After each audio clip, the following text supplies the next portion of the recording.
Aujourd'hui, on affronte une réalité brutale. La Chine se débarrasse de 25 milliards de dollars de dettes américaines chaque mois. Elle troue l'armure financière des États-Unis. Le dollar, longtemps intouchable, est attaqué et Washington tente de colmater la brèche. On va décortiquer comment le virage de Pékin vers l'or réécrit les règles, pourquoi les 37 000 milliards de dollars de dettes américaines deviennent ingérables, et comment les records de Wall Street masquent l'affaiblissement de l'économie réelle. On verra aussi pourquoi l'Europe et la Suisse se transforment en refuge pour l'argent chinois, et on mettra en lumière les fissures qui apparaissent dans les adjudications de bons du Trésor, ces fissures dont les médias traditionnels ne parlent jamais. Reste jusqu'au bout, car tu comprendras pourquoi le dollar dans ton portefeuille n'est peut-être pas aussi sûr que tu le crois. La vérité, c'est que la plupart des citoyens ne se soucient pas de la dette nationale. La plupart ne suivent pas les obligations du Trésor. Mais si tu y prêtes attention, et si tu comprends que toute l'économie nationale en dépend, alors tu sais qu'on a un énorme problème. Nous avons déjà fait une vidéo sur la dette française que vous pouvez retrouver en description. En attendant, écoute bien ce qui suit pour voir comment le marché obligataire américain, que la Chine et le Japon influencent massivement, touche la valeur de chaque dollar et de chaque actif que tu possèdes. S'ils déversent leurs actifs américains, tout ce que tu possèdes, y compris ta maison, perd de la valeur parce que ces prix se fixent sur le marché des obligations. Et sur les titres à court terme, les taux d'intérêt peuvent baisser. Les épargnants verront le rendement de leurs dépôts à terme diminuer au moment du renouvellement. Les bons du Trésor à court terme sont déjà un peu plus bas, sous 4%.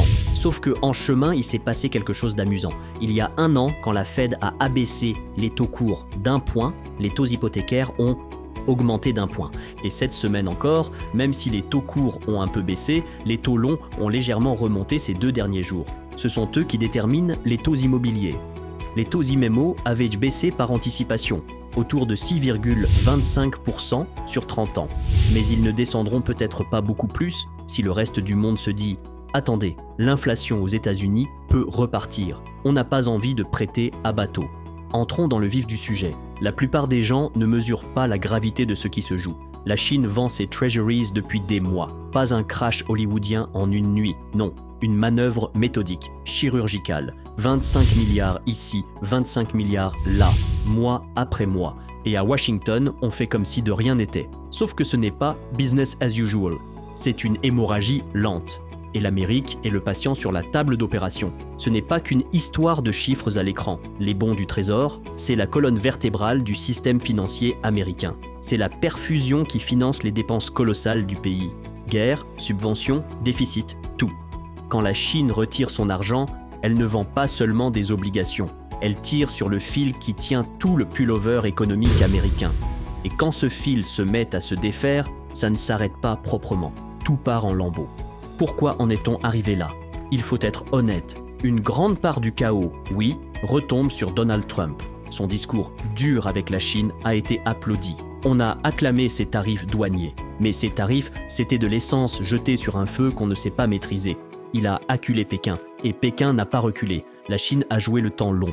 Tu veux une guerre commerciale ? Très bien. Nous répondrons, pas avec des tweets et des meetings, mais par une guerre financière froide et calculée. C'est là que l'imprudence de Trump apparaît. Il pensait gagner avec des slogans « America First ». Il n'a pas envisagé que la Chine ne joue pas en horizon trimestriel. Elle pense en décennies, parfois en siècles. Lui voulait des punchlines. Eux avaient une stratégie. Résultat, la Chine n'envoie pas de navires de guerre ni de chars. Elle vide l'Amérique de l'intérieur en retirant son argent des treasuries, aggravant le problème de dette des États-Unis. Réfléchis-y. Trump a fait exploser le déficit comme jamais. Il promettait des coupes. Il a dépensé plus. Il vantait la plus grande économie de l'histoire, bâtie sur l'argent facile et l'endettement record. Et qui nous prêtait cet argent ? La Chine. Aujourd'hui, elle dit « c'est fini, on sort ». Elle encaisse et l'Amérique reste avec une montagne d'ardoises. Que se passe-t-il quand ton plus gros acheteur de dette décide qu'il ne te fait plus confiance ?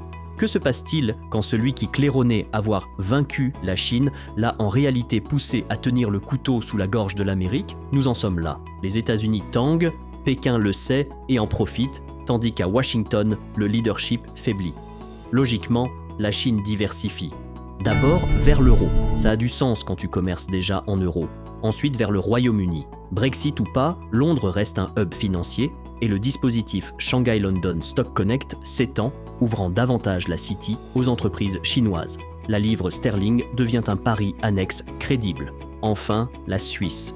Le franc suisse, monnaie de crise par excellence, neutralité politique, système bancaire stable, banque centrale prudente. Même quand le franc a flambé en 2024, les investisseurs s'y sont rués. Pour Pékin, c'est une planque sûre. Le message est clair, il existe des alternatives au dollar. Tu n'es pas condamné aux treasuries. Et quand cette idée se diffuse, le statut du dollar commence doucement à s'éroder. Revenons côté américain.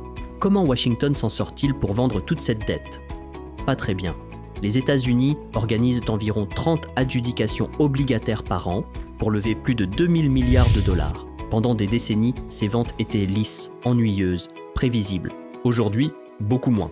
Le bid to cover, le ratio qui mesure combien d'acheteurs se présentent pour chaque dollar émis, glisse. La demande s'affaiblit. En août, une adjudication à 30 ans a affiché l'un des pires ratios depuis 2011. Gênant. Et puis, il y a le tail, l'écart entre le rendement attendu et le rendement effectivement exigé par les investisseurs. Des tailles plus gros signifient « non, payez-nous plus si vous voulez qu'on prenne cette dette ». Et ces tailles sont récemment plus larges que la normale. Traduction, hésitation, doute, résistance. Et ce n'est pas un détail de geek de la finance. Les treasuries, c'est le socle de tout. Prêts immobiliers, crédit des entreprises, même la valorisation des actions. Si les treasuries vacillent, tout le système financier vacille. Larry Fink, le patron de BlackRock, a lancé un avertissement. L'économie américaine faiblit à vue d'œil. Pas sur la base d'intuition, mais de chiffres. Ralentissement du crédit, recul de l'investissement des entreprises, ménages qui coupent dans les dépenses, plaisir. Pendant que Wall Street fête des cours en hausse, Fink souligne une déconnexion grandissante. Les actions montent portées par la liquidité et la spéculation, pas par des fondamentaux solides. Pour lui, tous les voyants passent à l'orange vif, voire au rouge. Jamie Dimon, chez JP Morgan, enfonce le clou.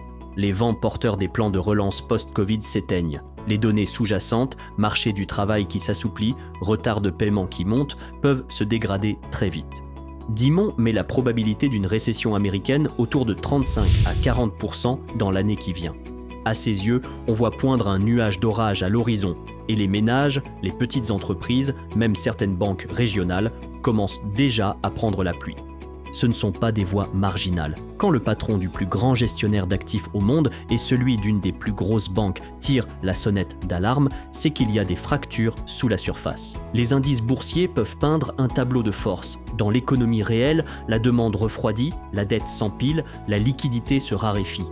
Cette tension entre l'optimisme de Wall Street et la fragilité de Main Street, c'est précisément là où réside le danger.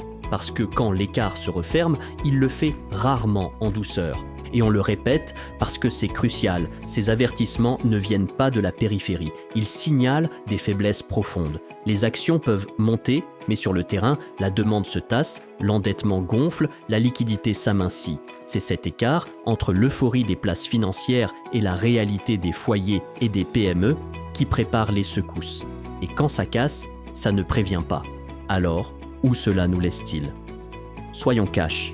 La Chine vend des treasuries à un rythme de 25 milliards par mois. Elle achète de l'or, elle bâtit des alternatives avec les BRICS.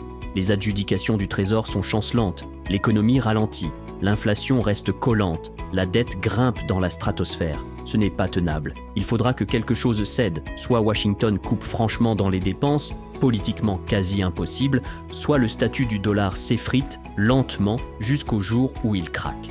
Et toi, citoyen ordinaire, tu le sentiras où ? Dans des prix plus élevés, dans des taux immobiliers plus durs, dans une épargne retraite plus volatile, dans un dollar plus faible quand tu voyages ou achètes des produits importés. Le monde bouge sous tes pieds. Alors voilà ma dernière question ce soir. Si Scott Bessent tire la sonnette d'alarme, si la Chine bouge ses pions, si le monde se diversifie hors du dollar, es-tu prêt pour la suite ? Parce que, qu'on le veuille ou non, la fin de la domination absolue du dollar n'est peut-être plus une question de si, mais de quand.